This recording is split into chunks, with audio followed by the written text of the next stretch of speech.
একটা কথা শুধু বলতে চাই, যে আমরা দীর্ঘ 15-16 বছর লড়াই করেছি, তাই না? হাসিনার বিরুদ্ধে লড়াই করেছি তো। আপনাদের এখানে খুব কম লোক আছে যার বিরুদ্ধে মামলা হয় নাই, হয়েছে না? ভোটে যেতে হয়েছে, এখানে মারা গেছে লোকে, এখানে আপনারা মামলায় কোর্টে যেতে 10 দিন হয়ে গেছেন, সেই অবস্থার অবসান হয়েছে, তাই না?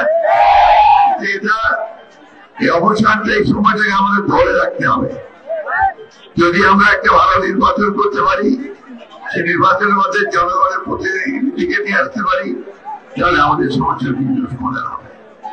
বন্ধুগণ, আরেকটা কথা আমাদের মনে রাখতে হবে যে আজকে এই বিজয়কে, ছাত্র জনতার যে বিজয়, সেই বিজয়কে নস্যাৎ করার জন্য একটা মহল কাজ করছে সচেতন হবে। আমাদের মধ্যে আবার বিরোধ সৃষ্টি করার চেষ্টা করছে, আমাদের কিছু কিছু লোকের নামে বিভিন্ন রকম কথা বলে পত্র পত্রিকায় বিএনপির ভাবমূর্তি নষ্ট করার চেষ্টা করছে। এইখান থেকে সবাই বিরত থাকবেন। যদি কাউকে দেখেন যে চাঁদাবাজি করছে বা দখলদারি করছে, তাকে ধরে সাথে সাথে পুলিশে দেবেন, অথবা আপনারা এই ব্যাপারে আমাদের কোন রকমের কোন সুপারিশ থাকবে না। বিএনপি কোন লোকেরা করতে পারে না, আপনাদেরকে এটা প্রতিরোধ করতে হবে। বন্ধুরা, এই কথাটা বিশেষ খুব ক্লিয়ার। আমরা বন্যার দুর্গত মানুষের পাশে দাঁড়াতে এসছি, আমরা দাঁড়াবো। আরেকটা কথাই বলতে চাই, নতুন সরকার মাত্র 20-22 দিন বয়স হয়েছে, একে আমাদের সময় দিতে হবে যে যেন একটা সুস্থ নির্বাচন করার মতো পরিবেশ তৈরি করতে পারে, তাই না?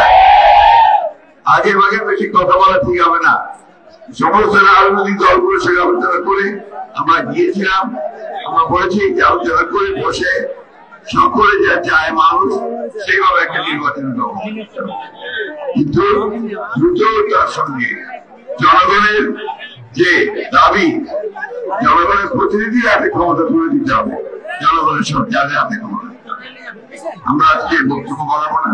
আমার মায়েরা খুব কষ্ট হচ্ছে, বাচ্চারা খুব কষ্ট হচ্ছে, তাই অতি দ্রুত তাদের ওদের ত্রাণ তারেক রহমান সাহেবের হাতকে শক্তিশালী করবেন।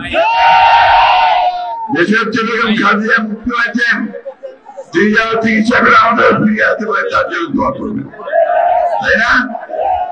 তাহলে আপনারা সবাই ভালো করছেন তো? চলবেন, ভালো থাকবেন সবাই। আসসালামু আলাইকুম।